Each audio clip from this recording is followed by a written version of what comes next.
Hello friend, कैसे हैं आप सब लोग। मैं हूं सुनील, विद्या मंदिर क्लासेस चैनल से। आज का टॉपिक है समाज क्या है। समाज को हम ट्रिक से समझेंगे और जानेंगे समाज क्या है। समाज की परिभाषा देखिए, जब दो या दो से अधिक सार्थक शब्द के मेल से एक नए शब्द बनते हैं जिसे हम समाज कहते हैं। यानी देखो, दो से अधिक सार्थक शब्द की मेल से बने शब्द को समास कहते हैं। इतना याद रखना है, जब दो से अधिक सार्थक शब्द के मेल से बने शब्द को समास कहते हैं। ठीक है। समाज के भेद, समाज का 6 भेद हैं। समाज का कितना भेद है? 6 भेद हैं। ठीक है। समाज के 6 भेद हैं। फर्स्ट हमारा है अव्ययभाव समाज, तत्पुरुष समाज, कर्मधार समाज, द्वंद्व समाज, द्विगु समाज, बहुब्री समाज। अब हमें याद कैसे करना है? देखिए, याद करने का ट्रिक है। ट्रिक है द्विंदी अवतक। हमें इतना याद रखना है, द्विंदी अवतक। कितना याद रखना है? द्विंदी अवतक। जैसे मान लिया जाए, द से हमारा हो जाएगा द्वंद्व समाज, द्वि से हो जाएगा द्विगु समाज, और अ से हो जाएगा हमारा अव्ययभाव समाज। अ से हो जाएगा अव्ययभाव समाज, और ब से जो है, ब से हो गया बहुब्री समाज, त से हो गया तत्पुरुष समाज, और क से हो गया कर्मधार समाज। इतना समाज समझ गए। यानी याद करने का ट्रिक है द्विंदी अवतक। द्विंदी अवतक को याद रखना है, और समाज के 6 भेद को तुरंत याद तो रहेगा और लाइफ टाइम तक याद रहेगा।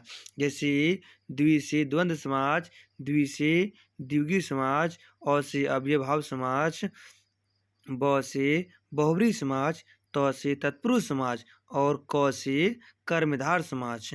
अब हम जानते हैं समाज का पहचान।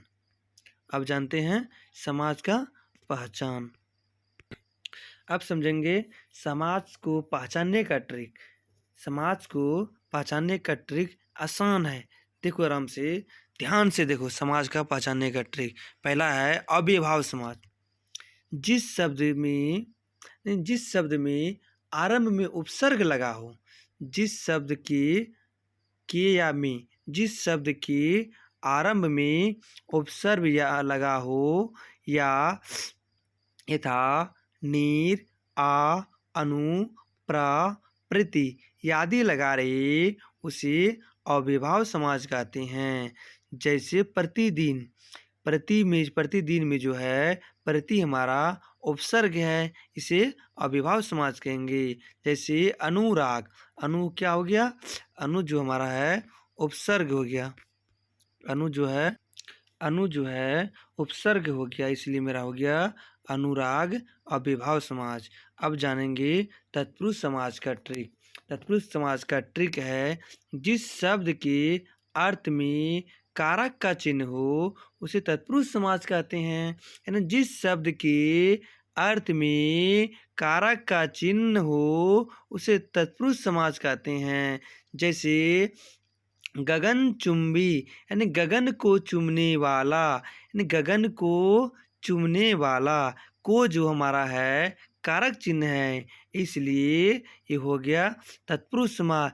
जैसे गगन को चूमने वाला, गगन को चूमने वाला, को जो हमारा है, को जो हमारा है कारक है, इसलिए गगनचुंबी हो गया तत्पुरुष समाज। अब चलिए जानते हैं द्विगु समाज। द्विगु समाज का ट्रिक क्या है? द्विगु समाज का ट्रिक है जिस शब्द में पहला शब्द संख्यावाचक या संख्या हो, उसे द्विगु समाज कहते हैं।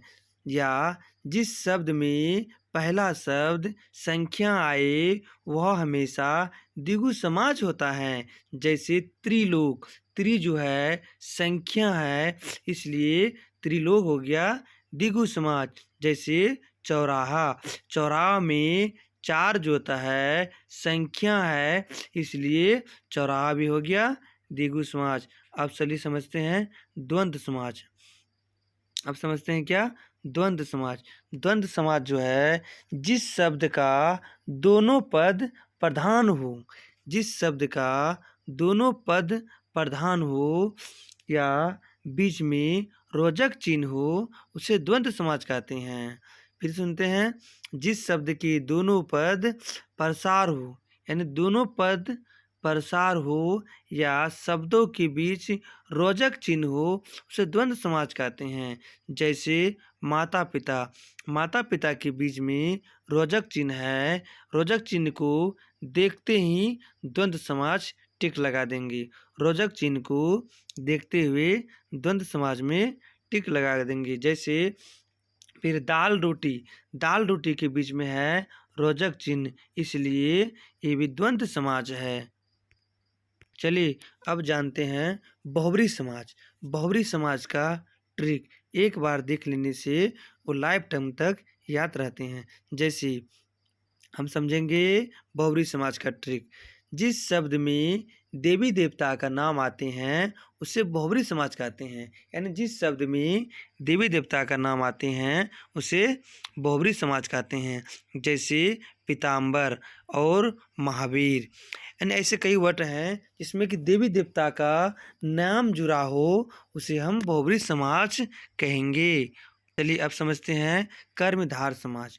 कर्मधार समाज समझने का ट्रिक है, कर्मधार समाज का ट्रिक है जिस शब्द को तोड़ने पर, जिस शब्द को तोड़ने पर दोनों पदों के बीच में के समान या है जो, दोनों पदों के बीच में के समान या है जो में से कोई एक शब्द आते हैं, एक शब्द आते हैं या एक शब्द का प्रयोग होते हैं उसे हम कर्मधार समाज कहते हैं। जिस शब्द को तोड़ने पर दोनों पदों के बीच के समान या है जो में से कोई एक शब्द का प्रयोग होता है या एक शब्द आते हैं उसे कर्मधार समाज कहते हैं। जैसे नील कमल, जैसे जैसे नीलकंठ, यानी नीला है जो कंड, है जो बीच में आ गया इसलिए हो गया कर्मधार समाज। है जो आ गया इसलिए क्या हो गया कर्मधार समाज। फिर एक उदाहरण लेते हैं, कमल नयन, कमल के समान है नयन, कमल के समान है नयन, वो क्या हो गया के समान आ गया इसलिए हो गया कर्मधार समाज। चलिए अब हम वीडियो को यहीं से एंड करते हैं। उम्मीद करते हैं कि इस वीडियो आपको समझ में आया होगा और अच्छा लगा होगा।